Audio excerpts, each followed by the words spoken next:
Hi, this is Ryan from Dystopian Radio. It's November 10th, 2022. Check us out at disruptarian.com and all the various social media platforms. So I've been putting a lot of thought into what I'm considering as thought control, as these new pronoun laws and these new hate speech laws and all these things that are going on which controls people's speech, where now people in some areas of the world, New York is one of them, Canada is one of them, other places too are changing their laws to force people to call a biological woman a male and a biological male a woman, and whatever they want. And this is something that reminded me of George Orwell's 1984. So I'm going to quote you a few things, and then I'm going to play both 1984 and Brave New World by Aldous Huxley, because I found a common pattern in these dystopian futures that they predicted 50, 70, 100 years ago. And even Ayn Rand, wrote a lot about these dystopian societies that become totalitarian, and they become so anti-human, free will or freedom, and, just a control factor, a machine, an industry, and they do it by removing the importance of the family. And this is mostly in Orwell and Huxley. But the theme shows this totalitarian government that then changes human nature and makes people resent or hate the nuclear family, so-called, mom, dad, and kids. Where now they force you to, say things that aren't true. And if you don't, you can be criminally penalized or financially penalized by the force of the government. So here's one thing that it made me think of when all this stuff came around. And so the party told you to reject the evidence of your eyes and ears. It was their final, most essential command, from the book 1984. Now, this just rings true of what we see in society now, like the predictions manifest. So I'm going to play you a couple of videos just to illustrate my point. And then at the end, I want to talk about how other people are seeing the destruction of the nuclear family, whether it be higher crime rates, more broken children, with all the single mother stuff and everything else that, they miss out on the father, they miss out on the guidance and the love of the father, and they go looking for father figures, and they find trouble. And or whether it be, welfare state that's very costly, all these other things. And it does create a dystopian society. You look at our prison system, from back when the nuclear family thrived, and it was mom, dad, and kids, not mom and kids, or, kids on their own as it is sometimes. But it was mom, dad, and kids. And we had a very small prison population, very high prosperity, very happy, content people. And people's lives, were more, sustainable and mentally and financially sustainable. But now everything's broken, and there's so much trouble, and there's so much crime, and there's so much murder, and there's so much this and that. And we can blame it on the government's not doing enough. I don't blame the government for not doing enough. Sometimes I blame the government for doing too much. These pronoun laws, I believe, are too much. A lot of this stuff that destroys the nuclear family, that, paints fathers as non-essential, is a big part of it. But I don't believe the government's doing too little, trust me. And this is why. I'm going to play you a couple of clips.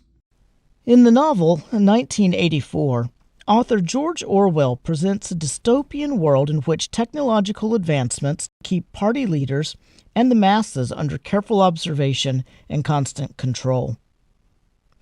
The novel's protagonist, Winston Smith, is a citizen of the superstate Oceania, an oligarchy of hierarchical rule under the principles of English socialism known as INGSOC. Altogether, 3 totalitarian states, Oceania, Eurasia, and Eastasia, exist and are constantly at war with each other. In Oceania, the party consists of inner party members who are the ruling elite and regular party members who are citizens. Winston has never quite accepted the party and its ideological principles of INGSOC. He believes in an unalterable past and finds party politics reprehensible. Winston wishes for privacy, intimacy, freedom, and love, but cannot openly express these thought crimes for fear of imprisonment or death. The propaganda is so powerful that the people around him begin shouting at the screen. Of course, Winston must join in to avoid suspicion. A lead party member who often attends the 2 Minutes Hate suddenly takes on an important role in Winston's life. He introduces himself to Winston as O'Brien, then discreetly gives him his home address on a slip of paper. Winston suspects that the party leader has approached him because he is part of the underground movement, thinking that his true path towards rebellion has finally begun. After some time, Winston and Julia visit O'Brien, who, as an inner party member, lives lavishly and has the freedom to turn off his telescreen. Winston agrees to renounce the party and discusses his true beliefs. O'Brien welcomes Winston and Julia into the Brotherhood and tells them that they must be willing to do anything to work towards its cause. They agree, but say that they will not do anything that would prevent them from seeing each other again. During Hate Week, the party's enemy becomes East Asia rather than Eurasia, and Winston must work long hours to correct all party publications referring to war with Eurasia. The party is now at war with East Asia, and has always been at war with East Asia. During Hate Week, a mysterious man brings Winston a briefcase, then leaves abruptly. Inside is a book that Winston reads aloud to Julia later at Mr. Charrington's apartment. He reads about the revealing history of Oceania, capitalism versus totalitarianism, and the main goals of the party until they both fall asleep. Winston wakes up hours later, repeating his oft-stated phrase, "We are the dead." Suddenly a voice coming from the wall echoes him, "You are the dead." There's a telescreen hidden behind a picture on the wall. When uniformed men storm the room with Mr. Charrington, it becomes clear that he is a member of the thought police. He has been disguised as a kind old man, but is far younger than Winston imagined. Winston and Julia are arrested, separated, and brought to the Ministry of Love. While in a holding cell, Winston realizes that O'Brien was never part of the underground movement, but actually works in the Ministry of Love. Winston is violently tortured at first, and he is forced to admit to a litany of crimes he did not commit, including murder and espionage. O'Brien begins to break Winston's spirit, telling him that his memory is flawed and that he is insane. The party, O'Brien explains with a lunatic intensity, seeks absolute power for power's own sake. This is why it will always be successful, is always right, and will ultimately control the entire world. Winston cannot argue, as he faces obstinate and illogical fallacies, all the while being subjected to torture. Little by little, O'Brien shows Winston, with the use of electric shock machines, beatings, and starvation, the way of the party. He forces Winston to accept that if the party says so, 2 + 2 = 5. Broken to the core, Winston finally submits to his re-education. He is no longer beaten, is fed at regular intervals, and is allowed to sleep, though the lights never go out. Although he seems to accept the party's reality, Winston still clings to the last remaining kernel of himself and his humanity, his love for Julia. O'Brien attempts to force Winston to betray Julia. He takes Winston to room 101, containing the worst thing in the world, which is different for everyone. Winston is bound to a chair where O'Brien attaches a mask cage to his face. The contraption contains huge, hungry, and carnivorous rats. Winston feels a desperate, deep, panicked fear. He cannot take it, and finally screams for O'Brien to put someone else in his place. Anyone, even Julia. O'Brien has succeeded in brainwashing his subordinate. Winston, a damaged, changed, empty shell of a man is released into the world. In his new life, he sees Julia once, by chance, but they are no longer in love. Each betrayed the other, and prison changed them powerfully. There is no hope for their relationship. In the final pages of the novel, Winston obtains a somewhat trivial, meaningless job that pays surprisingly well. He spends his time at a cafe drinking Victory gin and playing chess in his regular seat. Upon hearing that Oceania has successfully repelled Eurasian's war advances, he stares reverently into the eyes of a man with dark hair and a big mustache. Winston cries. He has finally completed the rehabilitation he started in the Ministry of Love. He loves Big Brother.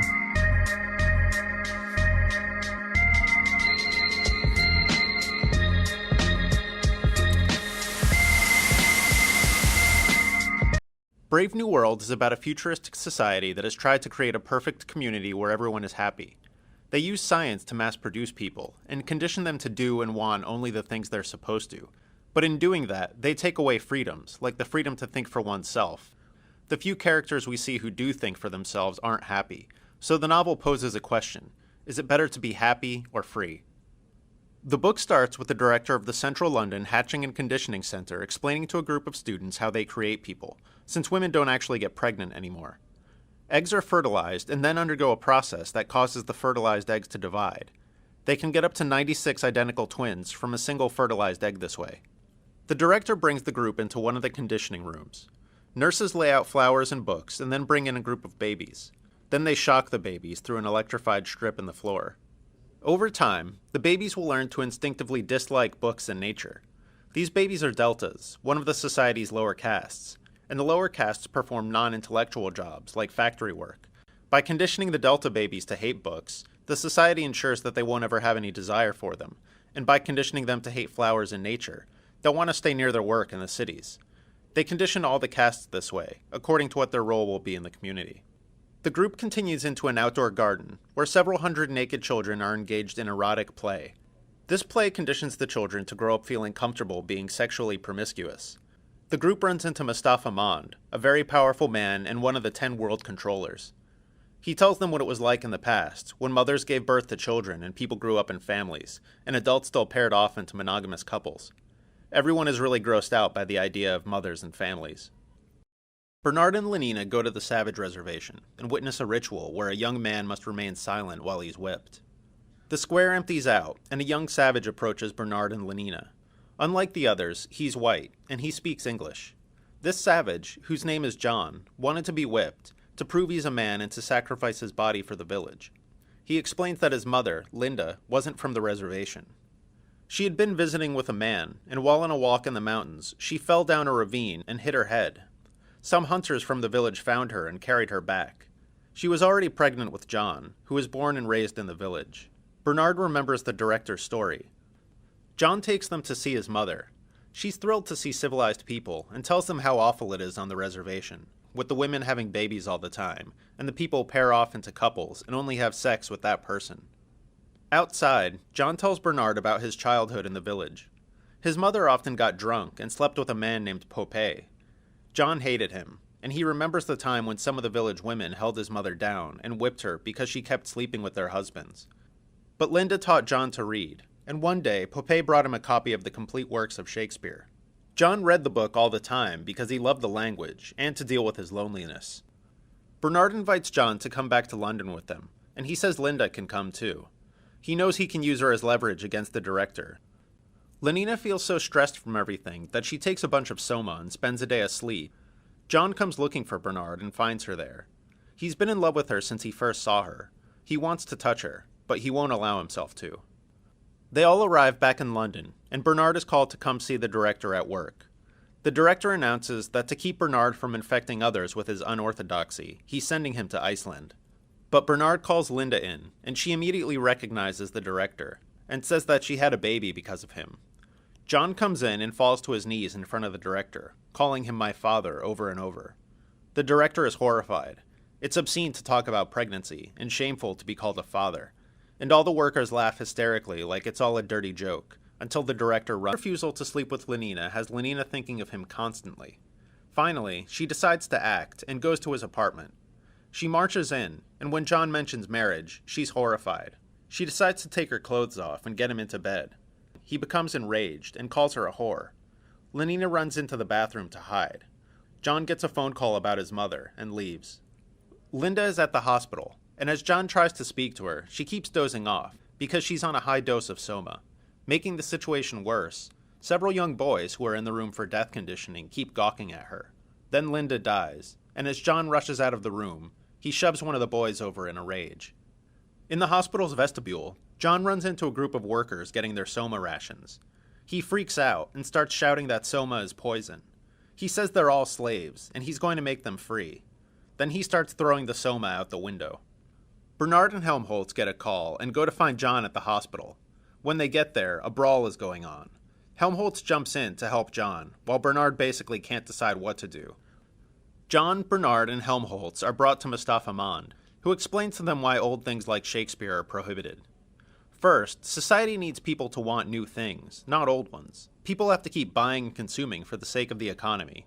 You also can't write or understand tragedies without social instability, and social instability no longer exists. They've made everyone happy, and engineered a perfect society where everyone plays a role exactly suited to their desires and abilities. Mond says sometimes people don't fit in their roles. He was one of those people. He had the choice of being sent away to an island or joining a program to become a world controller. Bernard and Helmholtz are going to be sent to islands with other people who don't fit in.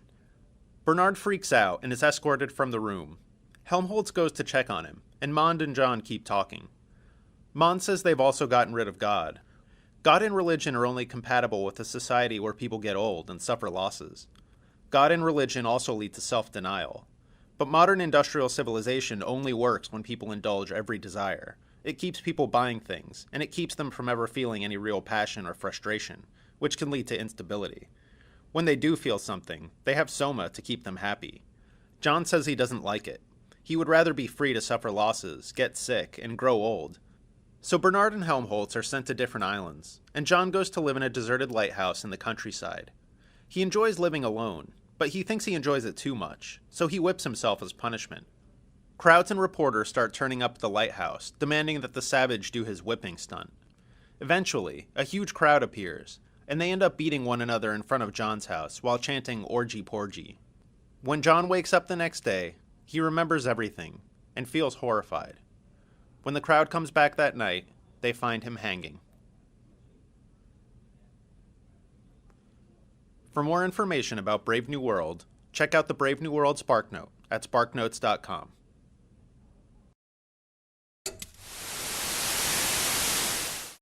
Societies are built off of families. Core Families can be so different. is it good for society and people in general to have baby mamas left and right?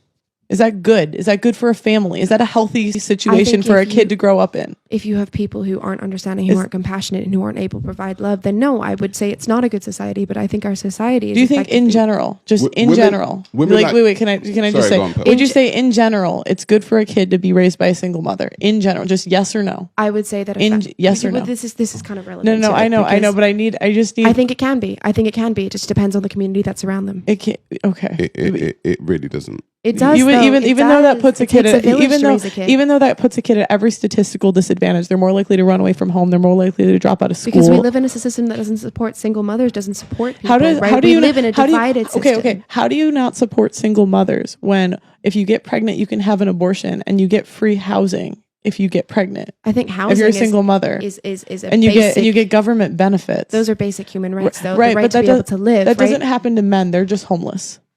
They're just homeless. So then I see an issue with that too. I think we all deserve compassion, and we deserve to live in a society where everyone has their basic human rights met. Right, but I'm saying who pays for it? Who pays for it? Like, that's a conversation we need to start having. It's a conversation we genuinely need to start having if we want everyone to live at a certain standard and actually be able to live. And then how do we like, why do I have to pay for someone who made poor decisions? Like, if you chose to be a single mother, I didn't choose to do that. I damn well could be pregnant right now. Like, why do I have to pay for someone else's bad decision? You made that decision. And like oftentimes we try to take accountability off of women and we stop them from facing the consequences of your decisions. Like that was a decision you made. No, and I agree. I think everyone should have accountability, but that we also can't place blame on people. But that comes with accountability. It's blame. But when you place the blame, right, wouldn't working out how we could make a better system. Like accountability is saying that was my fault and taking blame. So like even earlier when they were being accountable, they were saying, yeah, I'm taking the blame. So collectively educating people to not make those decisions, right? To make decisions. No, I think women are educated. We just choose not to. I mean, you know what you're doing when you have sex. You know when you're ovulating. You know if you're on birth control or not on birth control. You know all of these things and you make a choice. I would say the way we are educated maybe is kind of the wrong focus, because we're not educated around emotional stability. We choose men who leave, or we choose men who aren't going to stand up, because like you said last time that we choose to ignore red flags, right? And I said there's a lot of factors that go into that, right? And we aren't really taught, about how our relationships with our parents or how our, primary relationships really govern the relationships that we choose, right? And so a lot of us go through that kind of space not being aware of what we're choosing. And I'm not saying that removes accountability. I say you have to be accountable, but if we can create a system that teaches people about these dynamics, we can stop that from happening. I think women know we just don't care. I mean, I have sat down with friends and said, yo, here's red flag number 1. Here's red flag number 2. Here's a PowerPoint on why this isn't going to work. And women, we don't care, because when we like a guy, we just see no evil, hear no evil. Right. And if you end up in a bad situation and you get pregnant by that guy, like, it doesn't matter. Women don't care. As a matter of fact, last time when you were on the show, I read a bunch of statistics as to when it comes to single mothers, right? But then hang on, I read a bunch of statistics as to why single children born of single mothers are at statistically a disadvantage when it comes to homelessness, when it comes to prison, when it comes to adoption, when it comes to all of these things. And still, even with all the statistics, people find a way in which to justify a reason to become a single mother, right? And it's like, when you speak, I'm not saying that, what you're saying isn't valid. I'm saying, regardless, after you speak, the statistics are still there. But I would also, they are still there. But like I said last time, I would say there are other factors that go into that. There's factors with the system, right? People living in poverty, people living in circumstances that they aren't able to properly give support to a child, right? And I'm not saying that society has to step up and necessarily support that. I think we should live in a more collective and collaborative society where everyone puts in the same amount of effort. I think I should have $5 million in my bank account, but I don't. I don't think that's relevant to what I was saying, but fair enough. I hope it happens. You think, but the reality is different. Yeah, do you know what I'm saying? I know, so the reality is different. But how can we shift the reality if we don't think ahead to the way we can do things better, the way we can support people better, right? How can we change the world we're in to help people live if we don't think about that, if we don't have these conversations? I would say by taking accountability for your decisions and saying, don't sleep around with men you don't want to be fathers with. I'm saying like, take accountability for your lot in life. Hey, if you get pregnant and you're a single mom, no one's bailing you out because that's a poor decision. Yeah. Like I think that would remove like, even we had this grandma on here, Auntie Jenny, and she was saying like people in her day would get pregnant because they wanted to move out of their house and the government got them a house. That's in my day. Yeah. Oh shit. In my day, women would get pregnant just so they can get a flat, just so they can get an apartment. Because UK government would give you an apartment if you were a single mother. And I think you have a really positive like worldview where you think maybe people won't take advantage of that, but they do. No, and I'm aware of that, and I do know that I have a very I'm aware of that within myself. It's not whimsical. Whimsical. I'm working on grounding it, which is why I enjoy being in spaces like this, because it helps pull me out of that. But I don't think it's impossible to be able to build a world like that. And I do agree that people will take advantage of it, right? But it's about getting to a point where they don't have to take advantage of it, where we can educate people about accountability and making better choices, right? But we have to also bring compassion and understanding before we do that. Understand why people are in these situations so you can shift it. So what happens when you educate people and they don't care? So I'll give you I'll give you an example. Yeah. So I have a relative. Okay, I'm not gonna. Sometimes my family's watching these lives, so I gotta be more broad. Don't call them out, bro. No, sometimes I be a little too specific in my stories, and I hear back. I have a relative, and she is someone who will probably be homeless and on the street. And the reason is because she is a single mom, and the reason is because she made poor decisions where she was an alcoholic for years and stole from every relative until everyone was sick of taking care of her. Yeah.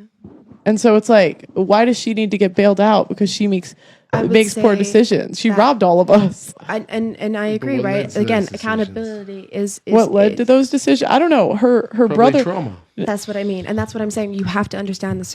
And I'm not saying it's not an excuse, right? They still have to take accountability for it. That people who have mental health episodes, who you're awful to people, still have to take accountability for that. But if you can understand the root of it, you can begin to shift it. Right? That's generational. You can understand the root and still take accountability. And by dealing with the consequences and having no one bail you out. Like my dad grew up in the same home. He grew up to be a multimillionaire with 10 kids and a beautiful family. And so it's like same house. You like, and that's what I'm saying. You don't have an excuse. Like she doesn't have an excuse. She had the, I have a very similar family situation. Funnily enough, it's actually sorry. But I have a very similar family situation where my dad was someone who built himself out of that situation. He made better choices, and he provided me the life I had because he made a decision to get out. And the rest of his family didn't really do that. And I've seen that, right? And I understand that, but I still think they deserve compassion for what they've had to struggle with, right? Some people are predisposed to making bad choices, and but just based on I guess reactivity to certain things that happen. But there,